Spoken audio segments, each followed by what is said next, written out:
नमस्कार। आज दो बातों पर चर्चा करनी है। एक तो जम्मू कश्मीर में खासकर श्रीनगर में 24 मेंबर्स का एक हाई लेवल डेलीगेशन गया है यूरोपियन यूनियन का, देखने के लिए कि वहाँ के हालात क्या हैं, जायज़ा लेने के लिए गया है। इससे पहले भी डेलीगेशंस जा चुके हैं और जो डेलीगेशन गए हैं, एक तो सरकार ने भेज दिया था यूरोपियन यूनियन का कहकर, जो बाद में साबित हुआ कि यूरोपियन यूनियन का आधिकारिक नहीं था वो डेलीगेशन, उसमें कुछ मेंबरान ज़रूर थे। फिर एक और गया, अब ये तीसरा गया है। यानी मामला जो जम्मू कश्मीर का है वो आंतरिक अंदरूनी मामला नहीं है, अंतर्राष्ट्रीय मसला बन चुका है। दूसरा है दिशा रवि को लेकर, ग्रेटा थनबर्ग को लेकर, ये भी एक अंतर्राष्ट्रीय मामला बन चुका है, अंदरूनी मामला नहीं रहा है। तीसरा है पंजाब में आज जो म्यूनिसिपल बॉडीज़ के, नगर पालिकाओं के नतीजे आए हैं, उसमें बीजेपी तो खैर बिल्कुल ही बाहर हो गई है, अकाली दल भी बाहर हो गया है। आम आदमी पार्टी, पंजाबी का एक लफ्ज़ है रेलू कट्टा, पंजाबी समझते हैं इसे। रेलू कट्टा माने खामखा में स्पेयर व्हील स्टेपनी, जैसे अगर मैच हो रहा है कभी स्लिप्स में खड़ा कर दो और कोई नहीं है तो कभी बाउंड्री पे खड़ा कर दो। आम आदमी पार्टी का रोल पंजाब में रहा है। अब इसमें इम्पॉर्टेंट ये नहीं है, अहम बात ये नहीं है कि पंजाब में बीजेपी हारी है। बीजेपी थी भी कहाँ पंजाब में, वो तो अकाली दल के कंधों पर चढ़कर जैसे और राज्यों में किया, वहाँ जाने की फिराक में थी, अभी तक कामयाब नहीं हुई है और इस दफ़े तो फिर दिख रहा है बिल्कुल नहीं हुई है। खबर ये भी नहीं है कि अकाली दल बिल्कुल ही वाइप आउट हो गया है, उसको मतलब बिल्कुल नकार दिया है लोगों ने। खबर ये भी नहीं है कि कांग्रेस जीत गई है। तो फिर खबर क्या है, अहम बात क्या है? अहम बात यह है कि लोगों के पास सबसे बड़ी ताकत वोट की ताकत है। और एक दफ़े जब लोग मन में ये तय कर लें कि हमने तब्दीली लानी है, हमारे पास ऑप्शंस तो वही है, कांग्रेस है, बीजेपी है या क्षेत्रीय दल है, आपस में ही तब्दीली लोग कर देते हैं। इस दफ़े तो और भी कमाल ये हुआ कि जो बीजेपी के वर्कर्स थे, जगह जगह पर उनको धक्के मारकर मोहल्लों से बाहर निकाला गया, गलियों से बाहर निकाला गया। चंदा मांगने राम मंदिर के नाम पर जो आए उनको भी बाहर का रास्ता दिखाया गया। औरतें पकड़ रही हैं गले से बीजेपी के जो कार्यकर्ता हैं उनको। ऐसा पहले हमने कभी नहीं देखा था। आप भी निकाल डालिए।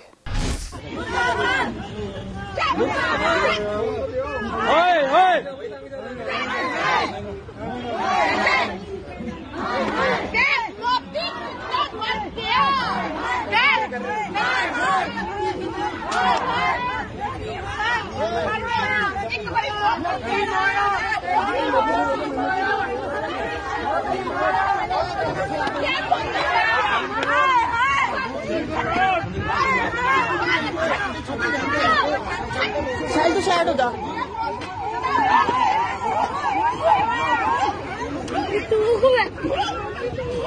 सारा देश बेच के खा गए, बंदे बंदे मरवा रहे हैं, फिर भी शांति नहीं आ रही अज तक। आप कहड़े पूरा आ रहे हैं।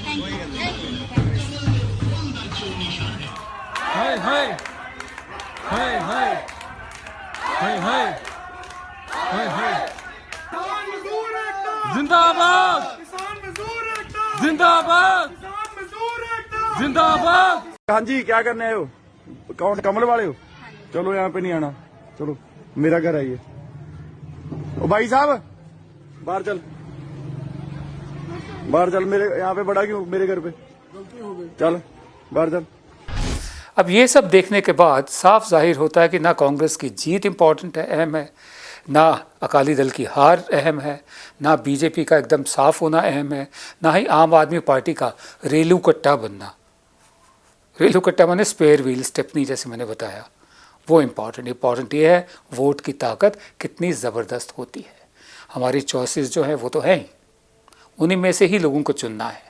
ये इसको हम एक बड़ा फैशन होता है कह दो कि ये रेफरेंडम है केंद्र सरकार पर। नहीं, ये केंद्र सरकार पर रेफरेंडम नहीं है। ये रेफरेंडम वोट की फेवर में है कि हमारा वोट हमारी ताकत है, किसी भी कीमत पर ये छीनना नहीं चाहिए। ये मैं क्यों कह रहा हूँ छीनना नहीं चाहिए?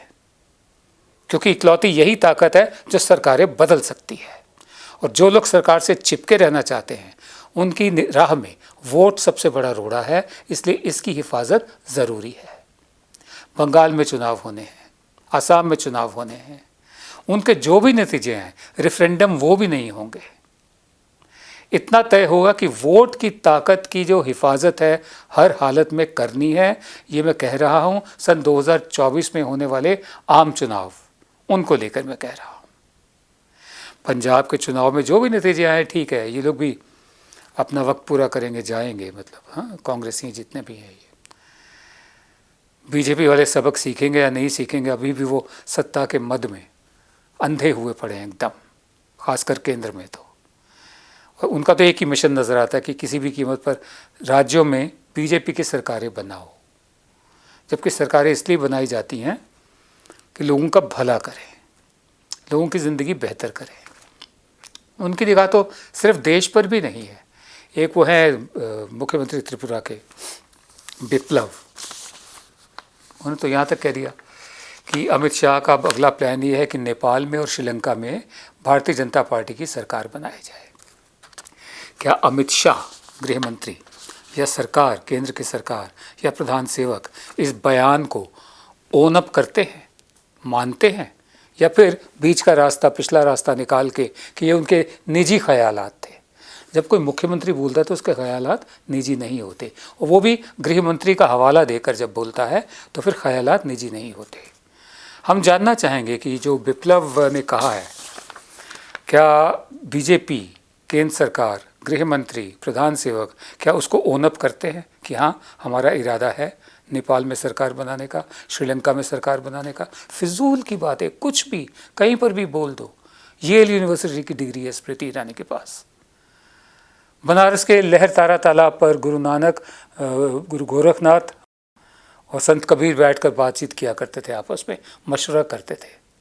तक्षशिला बिहार में है, अलेक्जेंडर बिहार में गंगा के किनारे तक पहुंच गया था।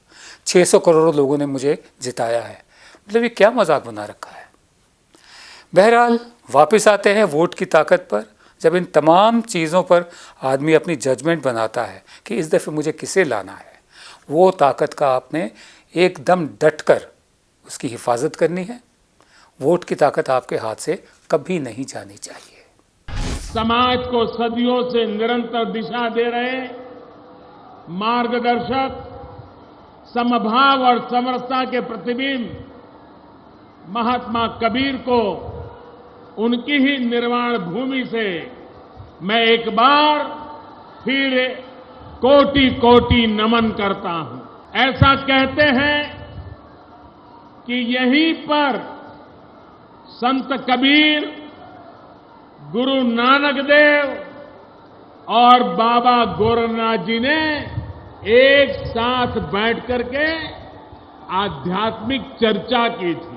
मगहर आकर के मैं एक धन्यता अनुभव करता हूं।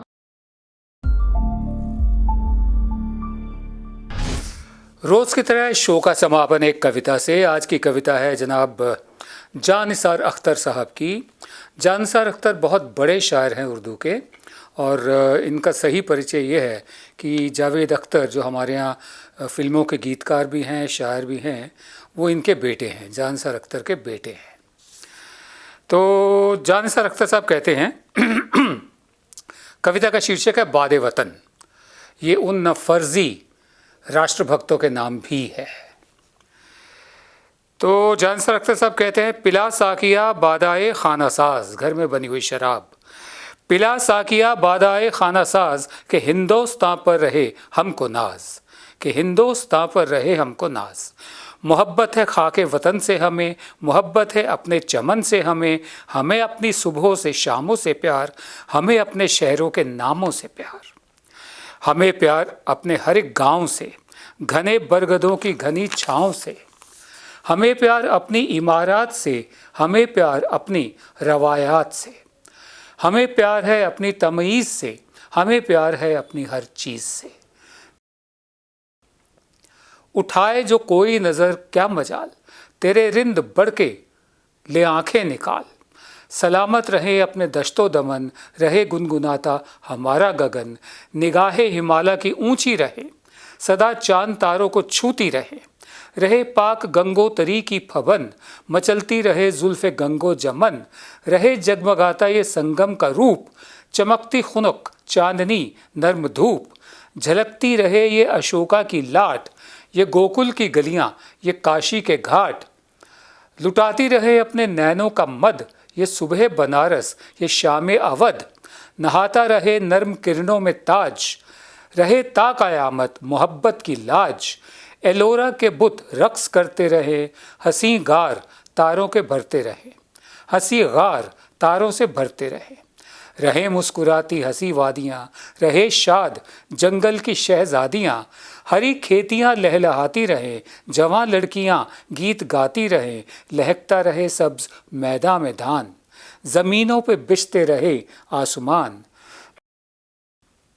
फ़ज़ा में घटाएं गरजती रहें, जवां छागलें तट पे बजती रहें, उड़ाती रहे आंचलों को हवा, मल्हारों की बूंदों में गूंजे सदा, दहकती रहे पाक होली की आग, दहकती रहे पाक होली की आग, रहे खेलती नारियां पी से फाग, सदा गाएं राधा कन्हैया के गुण, मचलती रहे बन में मुरली की धुन, रहे ये दिवाली की जगमग बहार, मुंडेरों पे जलते दियों की कतार, फ़ज़ा रोशनी में नहाती रहे, हमारी ज़मीं जगमगाती रहे, रहे आसमां पर दहकता हिलाल, रहे ईद का मुस्कुराता जमाल, गले से गले लोग मिलते रहें, दिलों के जवां फूल खिलते रहें, रहे ये बसंतों के मेले की धूम, रहे शाद ये गीत गाते हुजूम, हसीनों के लहके बसंती लिबास, हसीनों के लहकें वसंती लिबास,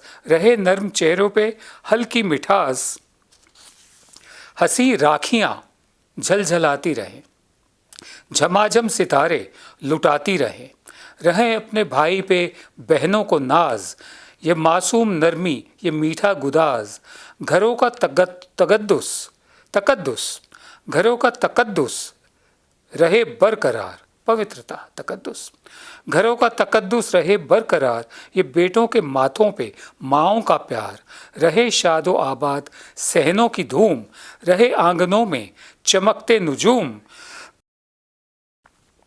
सलामत रहे अंखड़ियों की हवा, सलामत रहे घूंघटों की अदा, सलामत दुपट्टों की रंगी बहार, सलामत जवां आंचलों का वकार, सलामत रहे पाक अफशा का नूर, सलामत रहे बिंदियों का गुरूर, सलामत रहे काजलों की लकीर, सलामत रहे नर्म नज़रों के तीर, सलामत रहे चूड़ियों की खनक, सलामत रहे कंगनों की चमक, सलामत हसीनों के 16 सिंगार, ये जूड़े पे लिपटे चमेली के हार, सलामत रहे मृग नयनों के बान, सलामत रहे मरने वालों की शान, सलामत वफ़ाओं के अरमा रहें, सलामत मोहब्बत के पैमा रहें, सलामत रहें हीर रांझे के गीत, रहे हार में भी मोहब्बत की जीत, लजाना रहे मुस्कुराना रहे, मनाना रहे रूठ जाना रहे, मोहब्बत के चश्मे उबलते रहें, जवां साल नगमों में ढलते रहें, रहे धूम टैगोर व इकबाल की, रहे धूम टैगोर व इकबाल की, रहे शान पंजाब व बंगाल की, रहे नाम अपने अदब का बुलंद, दिलों में समाया रहे प्रेमचंद, सदा जिंदगानी गज़ल ख्वां रहे, ज़माने में गालिब का दीवा रहे, फ़ज़ाओं में छिड़ते रहे ये सितार, सदा झंझनाते रहें दिल के तार, मचलती रहे मस्त बीना की लय, बरसती रहे 7 रंगों की मय, दहकता रहे अपने दीपक का राग, कलेजों में लगती रहे नर्म आग, रहे गूंजती घुंघरुओं की खनक, दफ़ों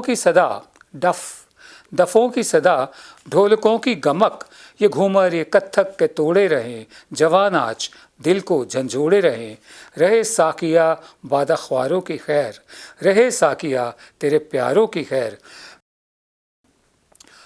उभरता रहे जिंदगानी का जोश, रहे तेरे रिंदों को दुनिया का होश, सुराही से सागर रहे मुत्तसिल, न टूटे कभी तेरे शीशों का दिल, उठा जाम हाँ दौर साकी रहे, जहाँ में सदा अमन बाकी रहे। कविता लंबी थी, सुनानी ज़रूरी थी। ये एक तरह से राष्ट्रगीत भी है और ये एक तरह से तमाचा भी है उन तमाम लोगों के चेहरों पर जो खुद को राष्ट्रभक्त बताते हैं फर्जी। नमस्कार। जब हमने HW न्यूज नेटवर्क की नींव डाली थी तब हमने ये ठाना था कि न्यूज और इंफॉर्मेशन ये लोगों तक फ्री पहुंचनी चाहिए, मुफ्त पहुंचनी चाहिए, और हम आज भी ये वचन पर कायम हैं। पर जैसे आपको मालूम है, न्यूज चैनल चलाने के लिए पैसों की जरूरत है, तो हमको सबको न्यूज फ्री पहुंचाने के लिए कुछ मेंबर्स और कुछ सपोर्टर्स की जरूरत है। जी हां, मेरी आप सबसे गुजारिश कि आप सब HW न्यूज हिंदी की मेंबरशिप को ग्रहण करें। ये सदस्यता स्वैच्छिक है, यानी कि आप अपनी मर्जी के मुताबिक इसे ग्रहण कर सकते हैं, क्योंकि अगर आप इसे ग्रहण नहीं भी करते तब भी आपको HW न्यूज हिंदी के तमाम कार्यक्रम मिलते रहेंगे। मगर अगर आप चाहते हैं कि आजाद न्यूज जो है वो मजबूत हो, अगर आप चाहते हैं कि वो न्यूज जो सत्ता से सवाल पूछती है वो मजबूत हो, तो जरूर बने HW न्यूज हिंदी के सदस्य। जो लोग हमारे 89 रुपए प्रति महीने वाले कार्यक्रम से जुड़ेंगे उनके लिए HW न्यूज का बैच विश मिलेगा। साथ ही साथ उन लोगों को हमारे एक्सक्लूसिव पोल्स में भी शामिल होने का मौका मिलेगा। इसके अलावा हमारा जो दूसरा मेंबरशिप कार्यक्रम है वो 199 रुपीस प्रति महीने का है, यानी कि 199 रुपए प्रति महीने। और इस प्रोग्राम में हमारे जो मेंबर्स हैं उन्हें 99 रुपए के प्रोग्राम वाले सभी चीजें तो मिलेंगी। इसके अलावा बिजनेस से जुड़ी हुई बातें भी हम करेंगे।